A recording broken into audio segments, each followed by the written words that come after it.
아내들여 자기 남편에게 복종하기를 주께 하듯 하라 라고 하는 이 본문을 읽으면 불편해지는 분들이 계실 것입니다. 아니면 좀 거북해지는 분들도 계실 것입니다. 21세기를 살아가는 최첨단 인공지능 시대를 살아가는 우리들에게 이 단어는 굉장히 부담스럽고 지지를 받기가 쉽지 않은 단어입니다. 그런데 여기에 또 이 복종이라는 단어가 더해지는데 순종까지는 그래도 좀 참을만 했습니다. 그런데 이 단어까지 겹쳐지는 것은 오늘같이 개인을 존중하고 인권이 중요시되는 시대에는 어감이 좋지만은 않습니다. 마치 아무런 저항이 없는 듯이 무기력하고 강력한 힘에 굴복하는 것과 같은 모습이 이 단어에서 우리에게 다가오고 있는 것입니다. 이 단어를 가지고 이 문장을 가지고 부부 관계를 설명한다. 이것도 또한 쉽게 동의하고 이해하기는 어려운 것입니다. 사람들은 이 본문을 접하고 아니 도대체 어떤 사람이 이런 말을 했어? 라고 이야기를 할 텐데 이 말을 한 장본인인 바울 사도는 아시다시피 부부관계를 모르는 결혼을 하지 않았던 사람입니다. 그렇기 때문에 이 말이 더 와닿았을 것입니다. 그러다 또 맨 끝에 가서는 또 말도 안 되는 소리가 덧붙여지는 것을 보게 됩니다. 끝에 가서 갑자기 주께 하듯 하라 라고 이야기를 하고 있습니다. 문맥상 흐름이 내용도 그렇고 앞뒤가 잘 안 맞고 연결이 뭔가가 좀 다르다라는 생각을 하게 되었습니다. 그래서 몇 가지 번역본을 좀 살펴보게 되었습니다. 쉬운 성경과 현대인의 성경에는 주께 순종하듯이 남편의 건의에 순종하십시오 라고 얘기를 하고 있습니다. 복종이 순종으로 바뀌었습니다. 조금 순화된 것 같아 보입니다. 그러면 처음부터 그냥 주께 순종하다라고 얘기를 했으면 무리가 없을 텐데 이 아내들이여 복종하라라고 하는 이 말이 마음이 힘들게 받아들여질 수 있는 내용이라고 생각을 하게 되는 것입니다.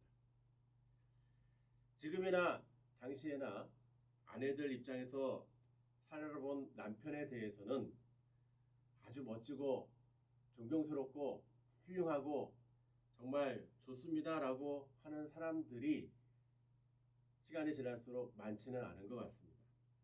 아무리 좋은 사람이라도 가까이에 있으면 흠이 보이게 되고 또 그 흠이 오랫동안 누적되다 보면은 남편을 존중하기가 쉽지 않습니다. 그런데 그 남편을 그리스도와 동격으로 만들어서 복종하라 라고 하는 이 말씀을 아내들이 쉽게 받아들이기가 어려웠을 것입니다.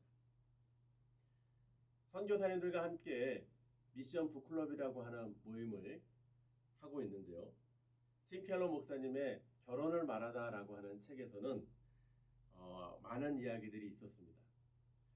결혼하신 지 20년 넘으신 선교사님들이 재밌는 이야기를 나누셨는데 사랑으로 남편하고 사는 게 아니라 의리로 산다라고 어느 한 분이 나눔을 가졌습니다. 그랬더니 어느 여성 선교사님이 그렇죠. 의리 중에서도 전우애입니다. 맨날 치고받고 싸우다 보니까 전우애가 더 많이 생겼습니다. 라고 이야기를 해주셔서 한참 웃으며 이야기를 나눈 적이 있었습니다. 이 메시지 성경에서는 좀 번역이 좀 새로웠습니다. 잘 들어보시면 좋겠습니다. 아내 여러분, 그리스도를 지지하는 것처럼 남편을 이해하고 지지해 주십시오 라고 얘기를 하고 있습니다. 이 복종이 순종으로 되었다가 또 지지로 이렇게 바뀌는 과정이 있는데요. 조금 지지는 거리감이 있는 것 같아서 어떤 영어 성경을 한번 보니까 NIV에는 Wives submit to your husband as to the Lord 라고 하면서 이 복종이라는 단어인 submit, 우리가 보통 이 submit라고 하는 단어는 뭔가를 이렇게 제출하다, 내다 뭐 이런 내용인데요. 이 안에 보면은 복종하다라는 의미가 숨어 있습니다.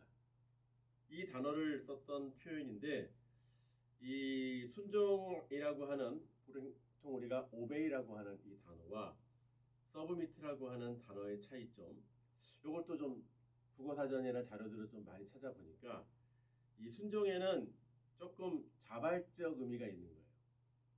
그리고 복종에는 비자발적 의미가 있는 것입니다. 다시 말하면 복종이 더 강력한 이미지를 주고 있다라고 볼 수가 있는 것입니다. 여기까지 찾아봤으니까 헬라어까지 봐야 될 것 같아서 헬라어를 봤더니 휘포타스라고 하는 단어, 종속하다, 항복하다, 굴복하다 라는 의미가 포함되어 있는 것을 보니 이 바울 사도께서 아마 이 단어를 실수로 한 것이 아니고 분명한 의도가 있었다라고 하는 생각을 하게 되었습니다. 자, 그럼 일단 여기서 한번 정리를 해보면 결혼을 해보지 않은 바울 사도가 당시의 가정들의 상황을 듣고 보고 경험한 바에 따르면 아내가 자발적으로 순종하기보다는 좀 더 비자발적이지만 복종의 의미를 가지고 남편을 대하라는 내용으로 볼 수가 있는 것입니다. 왜 굳이 이 단어를 사용했을까요? 저는 이 부분을 한번 생각을 해보았습니다. 자, 이제 이 부분부터는 남편들이 좀 긴장하면서 이야기를 들어야 하는 것입니다. 다시 말하면 남편은 말이 잘 통하고 그다음에 인격적이고 합리적이어서 정말 존경하는 마음으로 자발적 순종을 할 수 있는 그런 대상이다라고 생각하기보다는 고대 사회였지 않습니까? 남성 중심적이고 여러 가지로 남성 지배적인 성향에서는 아마 좀 몰상식하기도 하고 또 무식하기도 하고 또 안 통하고 비매너고 별로 잘된 것은 없는데 그냥 남자라는 이유만으로 권위적으로 살지 않았을까.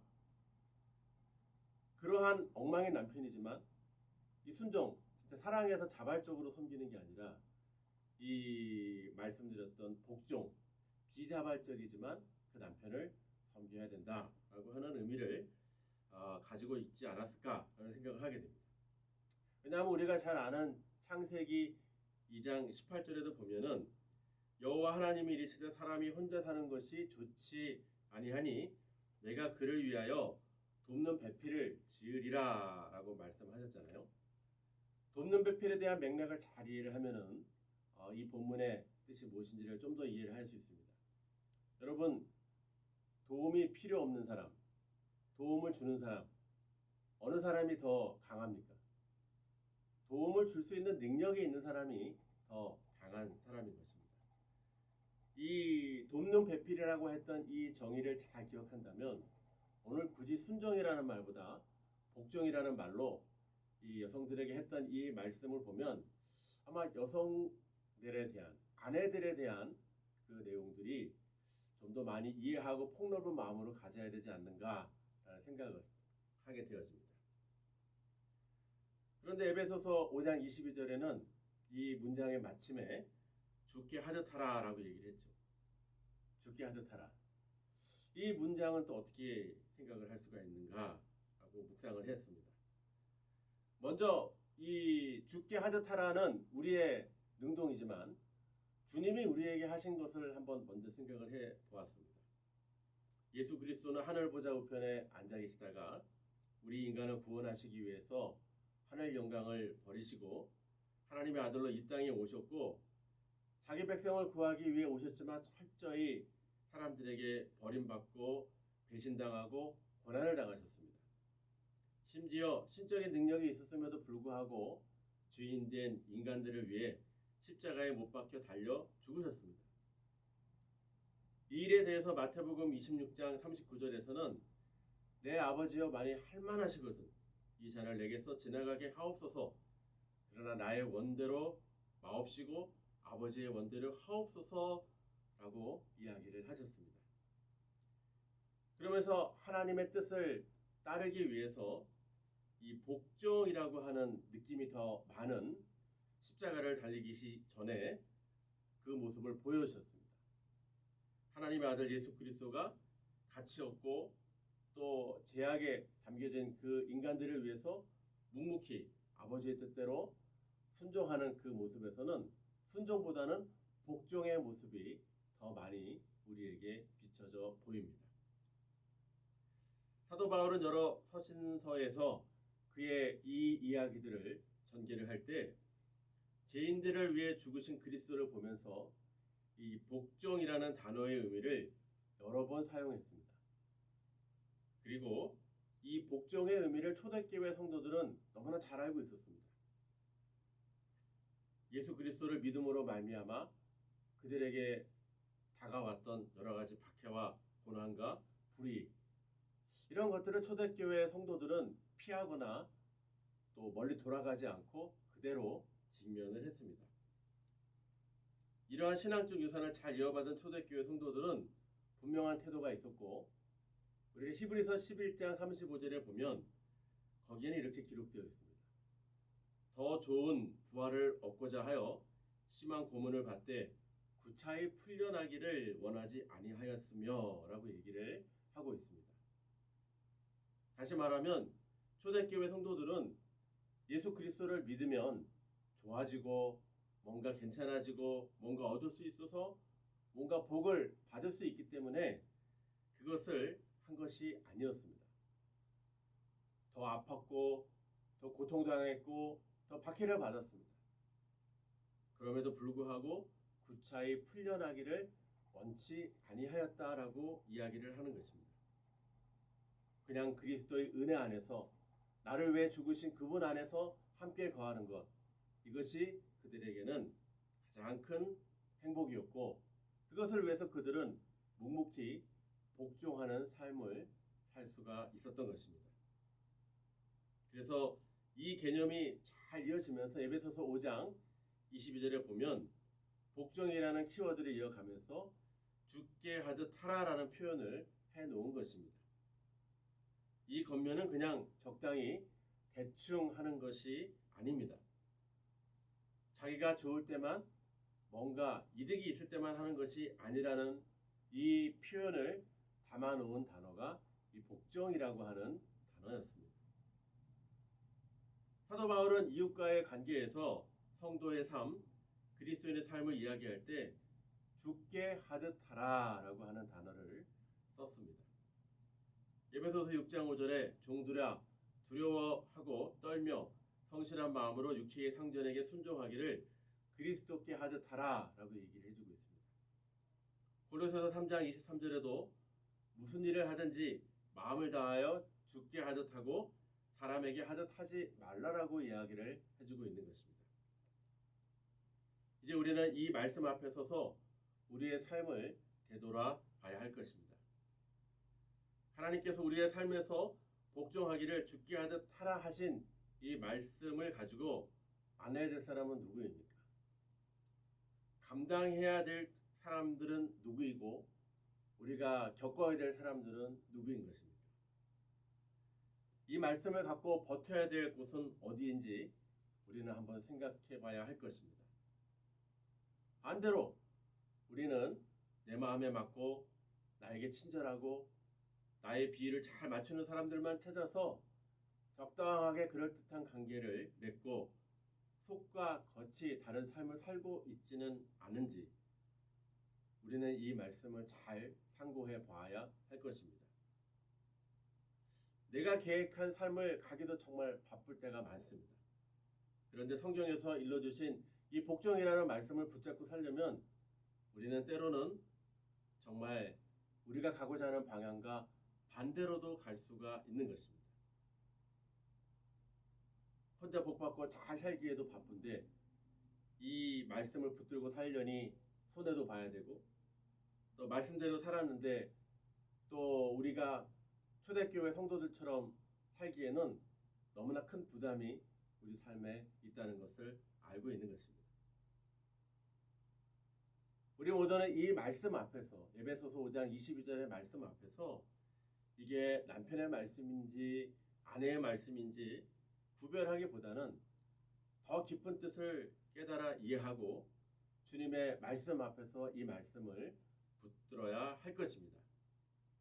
남편과 아내로서의 문자적 의미만 아니라 정말 남편과 아내처럼 가까운 사이고 존재이지만 때로는 우리가 감당하기 어렵고 버겁고 힘든 사람 앞에서도 우리가 죽게 하듯이 정말 전심을 다해서 온전한 마음으로 살아갈 수 있느냐라고 물어보는 주님의 음성에 답해야 될 줄로 믿습니다. 오늘 우리가 살아가는 이 공동체는 잠깐 만났다 지나가는 사람, 오늘 온 새 신자들이 우리를 힘들게 하진 않습니다. 자세히 들여다보면 오랫동안 만났던 사람, 아주 가까운 사람, 우리를 잘 알고 있는 사람이 어떨 때 우리에게 가장 힘든 사람으로 바뀔 때가 있는 것입니다. 그런 사람 앞에 우리는 자발적 순종보다는 비자발적 복종으로 그리스도의 사람으로서 죽게 하듯 하라라고 하는 이 말씀을 잘 기억하면서 대하고 섬겨야 할 것입니다. 이제 바울 사도는 좀 더 큰 의미의 확장을 이야기하면서 우리가 삶에서 직면하는 문제를 소개를 하고 있습니다. 에베소서 5장 23절에는 이는 남편이 아내의 머리됨이 그리스도께서 교회의 머리됨과 같음이니 그가 바로 몸의 구주시니라 라고 이야기를 하고 있습니다. 바울 사도는 좀 더 확대된 개념으로 에베소 교회를 권면하고 있습니다. 이 교회를 인간의 몸으로 비유했습니다. 그래서 그리스도를 머리로 또 성도들을 몸으로 소개하면서 머리와 몸이다 라고 이야기를 하고 있는 것입니다. 당시 에베소는 1세기 무렵에 인구가 50만이나 되는 대형 도시였습니다.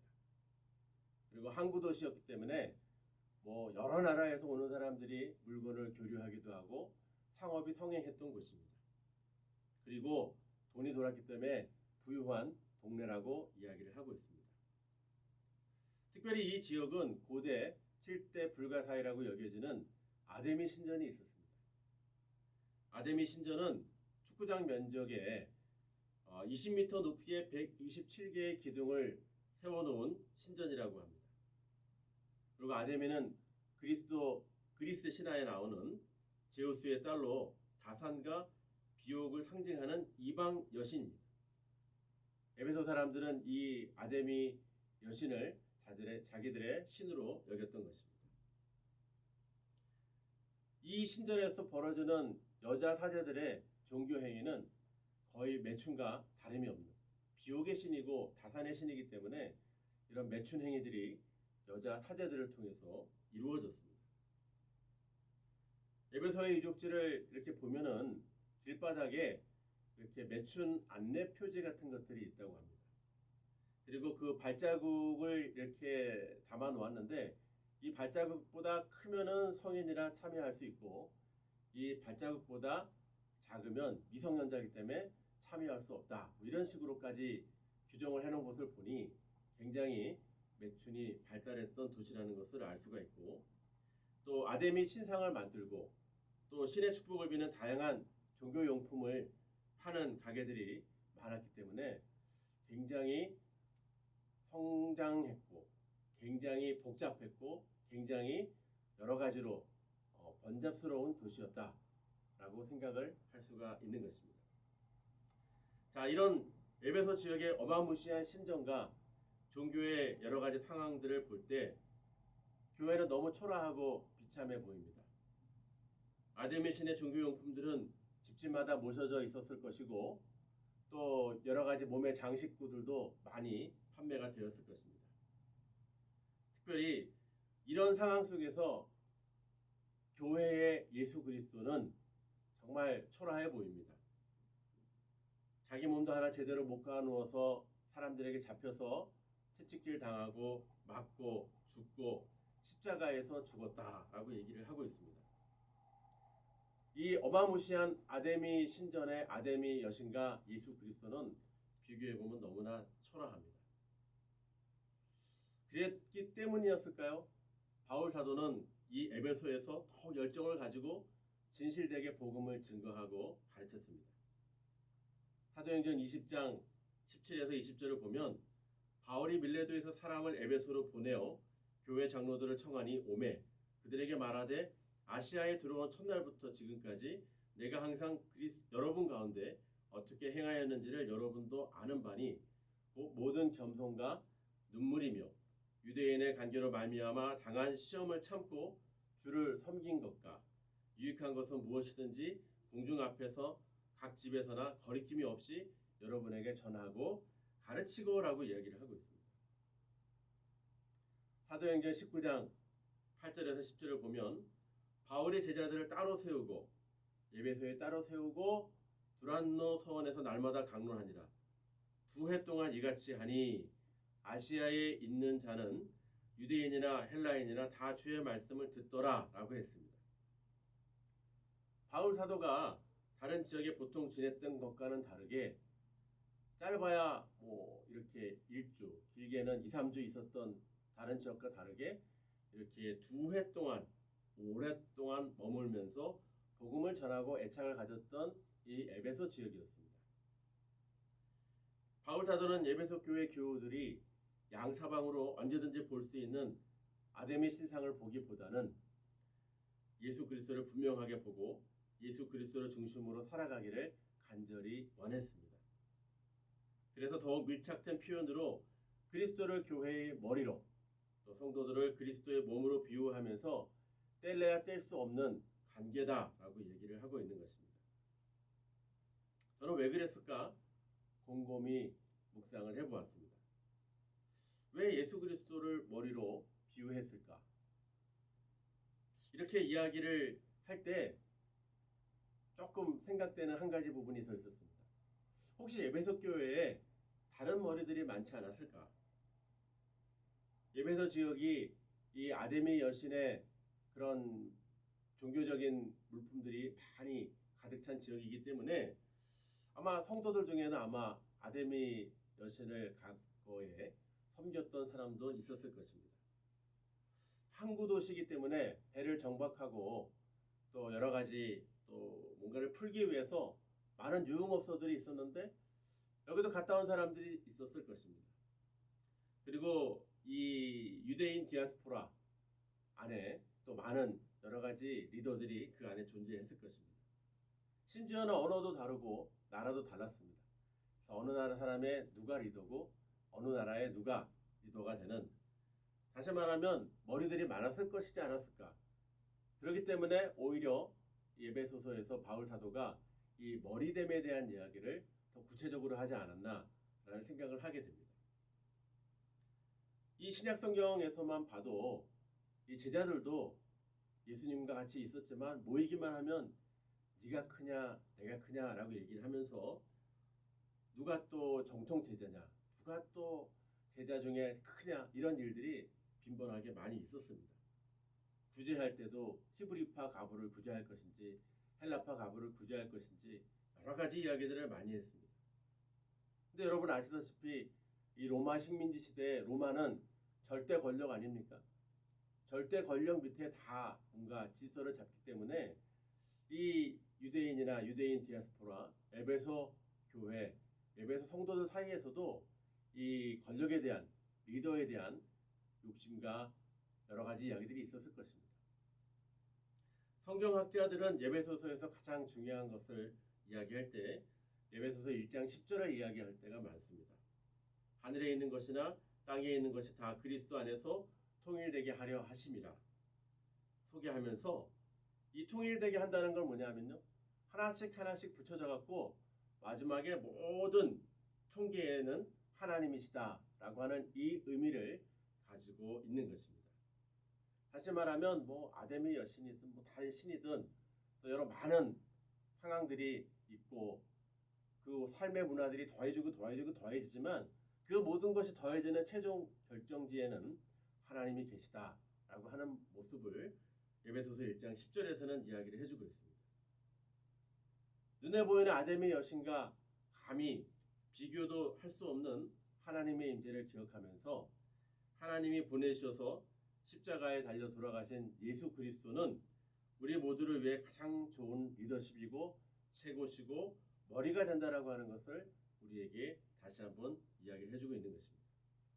그래서 우리가 예수 그리스도가 우리의 머리가 되어질 때 우리는 평안해지고 교회는 화목해진다라고 볼 수가 있는 것입니다.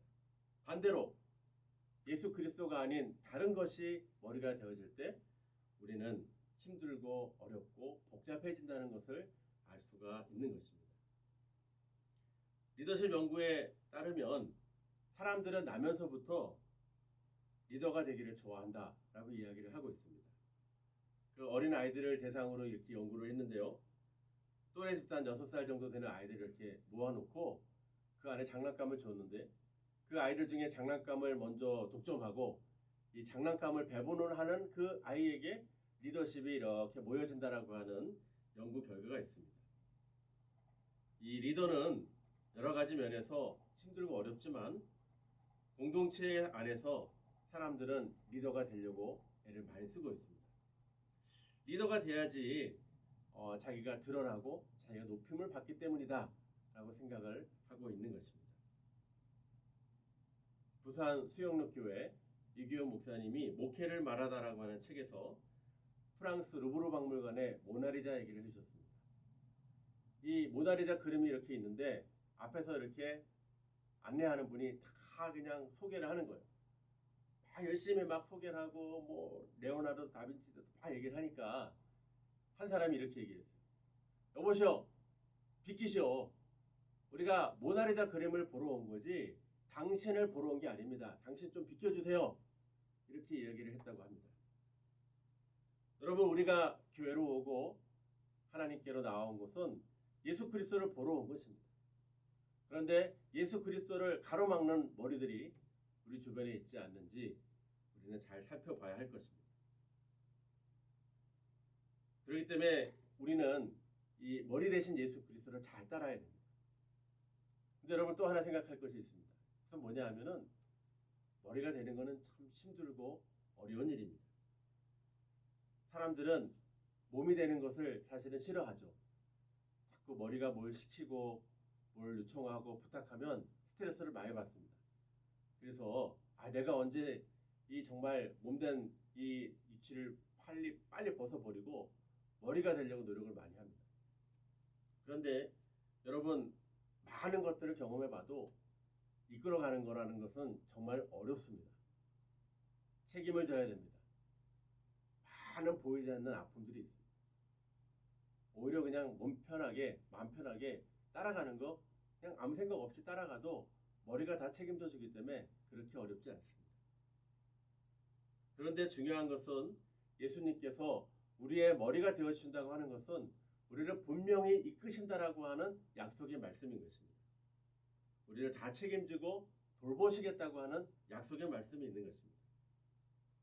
여러분, 교회가 얼마나 복잡합니까?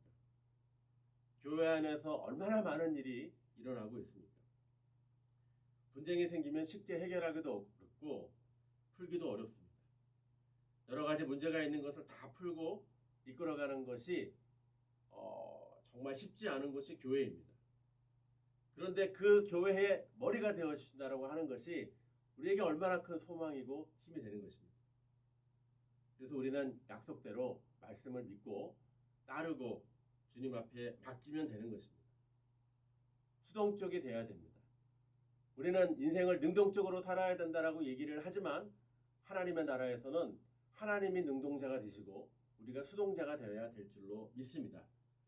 우리를 이끌어주시는 분이 주님이시기 때문에 우리 쪽으로 주님을 땡기는 것이 아니라 우리를 땡기는 그곳에 우리가 정말 기쁨으로 나가야 될 줄로 믿습니다. 그런데 우리가 기억해야 되는 이 말씀들은 많은 사람들이 예수 그리스도를 인정하지 않고 예수 그리스도께서 세우신 그 문제를 떠나서 사회적인 방법, 세상적인 방법으로 문제를 풀고 갈 때가 많이 있습니다. 사람들의 머리 아무리 써도 그리스도께서 하시는 머리의 역할을 감당할 수가 없습니다.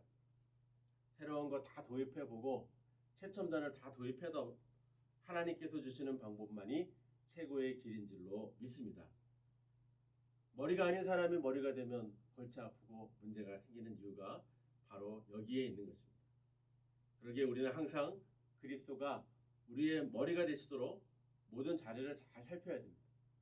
혹시 내가 머리가 되고 있지 않는가? 누가 머리가 돼서 그리스도를 맡고 있지 않는가? 우리가 한 걸음 내려놓고 주님을 더 바라볼 때 하나님의 역사가 있는 줄로 믿습니다. 그 일을 위해서 우리에게 하나님께서 특별한 방법을 허락해 주셨습니다. 그것은 바로 예배입니다. 예배는 우리 그리스도께서 우리의 머리 되심을 우리가 인정하는 것입니다. 그분을 고백하고 감사하고 인정하는 것, 그것이 우리의 예배인 것입니다. 인도에서 델리 한인 장로교회를 개척을 했습니다. 짧은 기간에 선교적 교회로 정말 많은 사역들을 감당했고 또 열악한 현장이었지만 교우들과 기쁨으로 선교사님들과 선교 사역을 섬길 수가 있었습니다. 그런데 인도 정부의 선교사 추방, 비자 거부 조치로 인해서 저도 비자 발족 강제 철수를 당하게 되었습니다. 하루아침에 인도를 들어갈 수 없는 상황이 만들어졌습니다. 이 사람들이 이때 충격을 비유한 것이 있는데 이때 마음속에 생긴 트라우마와 외상은 커다란 트럭에 받친 충격과 같다라고 이야기를 해주었습니다. 모든 것을 내려놓고 한국으로 오게 되었는데요. 제가 들은 얘기 중에 하나가 운동선수가 경기에서 질 때 가끔 진 선수가 운다라고 얘기하고 있습니다. 근데 진 선수가 울 때는 정말 연습을 많이 하고 정말 모든 것을 다 들였을 때 그 사람은 운다라고 얘기를 하는 소리를 들었습니다. 저도 첫 교회 개척이었고 또 가장 덥고 힘든 열악한 지역에서 사역을 했기 때문에 고생은 되었지만 정말 보람 있게 사역을 했는데 그 사역을 할 수 없게 됐다고 할 때 정말 많이 울었습니다. 저는 한 4개월 정도는 많이 울었습니다. 강단에서도 울보 목사라고 할 정도로 정말 많이 울었습니다. 원망도 많았고 아쉬움도 많았습니다. 그런데 그 모든 상황을 정리하고 위기를 극복할 수 있었던 것은 뭐냐면 바로 예배였습니다. 특별히 가정 예배, 아내와 함께 예배를 드렸습니다. 매일 아침 일어나서 찬송가 2장 부르고 또 한 장의 말씀을 읽고 그리고 기도하고 주기도문으로 마칩니다. 너무 평범한 예배입니다. 그리고 한국에 와서 가까운 교회에 갔습니다. 새벽 예배 드리고 수요 예배 드리고 심야 기도에 가서 기도하고 주일날 예배 드리고 어떤 특별한 집회나 특별한 세미나에 간 게 아니라 평범한 예배를 드렸을 뿐입니다. 그런데 그 모든 과정들을 겪으면서 그 험악한 세월들이 하나하나씩 해결되고 정리되고 하나님께서 놀라운 방법으로 우리를 도우시는 것을 경험을 하게 되었습니다. 그때 경험한 것은 뭐냐 하면 하나님을 머리로 인정하고 이 모든 상황에 주권 되시는 하나님 앞에 우리가 나아갈 때 우리가 몸 되고 그분이 머리가 되고 우리가 그분을 예배할 때 하나님이 역사하신다는 것을 분명하게 보게 되었습니다. 막막한 우리 삶에 하나님이 우리의 머리가 되시면 우리 인생은 분명한 길이 생기고 분명한 길로 우리를 주님이 인도하실 줄로 믿습니다. 결론을 말씀드리겠습니다. 우리가 출애굽기 절정의 시간에 홍해가 갈라지는 것을 보게 됩니다. 홍해가 갈라졌어요. 여러분 어떻게 하시겠습니까? 홍해가 갈라졌는데 뒤에는 출애굽할 때 애굽 병사들이 쫓아오고 그 물은 언제 또 다시 잠길지 모르고 불안합니다. 그런데 하나님은 정말 생각지도 못한 기적으로 우리 앞에 홍해를 열어주셨어요. 우리가 할 수 있는 게 뭡니까? 홍해를 가는 것뿐이 없습니다. 우리는 홍해를 가야 됩니다. 홍해를 믿음으로 걸어가고 하나님께 맡기고 걸어가야 됩니다. 기적이 일어났네, 기적이 일어났네 하고 거기 머물러 있어서는 안 되는 것입니다. 하나님이 내신 길을 걸어가야 될 줄로 믿습니다. 이 출애굽 사건 또 광야 사건은 하나님이 우리 인생의 머리가 되신다는 것을 분명하게 보여줍니다. 아무것도 할 게 없습니다. 그 광야에서 구름 기둥, 불 기둥 만나를 주실 때 주를 그냥 따르는 것뿐이 할 수 없는 것이었습니다. 그래서 그들에게 했던 하나님을 경배하는 삶, 하나님을 인정하는 삶, 그것이 바로 예배고, 그 예배가 오늘 바울 사도에게 우리에게 권면하는 말씀으로 다시 전해지는 것입니다. 우리가 정말 죽게 하듯 하라라고 하는 이 말씀을 기억해야 될 줄로 믿습니다. 그래서 우리가 기억할 때 오늘 본문 말씀 다시 한번 읽어보겠습니다. 아내들이여 자기 남편에게 복종하기를 죽게 하듯 하라. 이는 남편이 아내의 머리됨이 그리스도께서 교회의 머리됨과 같음이니 그가 바로 몸의 구주시니라. 그래서 다 같이 한번 따라서 고백해 보시겠습니다. 예수 그리스도가 우리의 머리가 되어 주시옵소서. 두 번째, 예수 그리스도가 우리 가정과 내가 속한 공동체의 머리가 되어 주시옵소서. 세 번째, 예수 그리스도가 우리 교회의 머리가 되어 주시옵소서. 마지막으로 몸된 제가 우리의 가정과 공동체, 교회가 몸된 역할을 잘 감당하며 주님을 따르도록 우리의 힘이 아닌 주님의 능력으로 우리를 붙들어 주시옵소서. 이 믿음으로 이 말씀을 붙잡고 나아가시는 저와 여러분 되시기를 주님의 이름으로 축원합니다. 기도하겠습니다. 하나님, 우리의 고백을 받아 주시옵소서. 우리의 머리가 되어 주셔서 내가 속한 가정, 공동체, 교회에서 날마다 우리의 인도자가 되어 주시옵소서.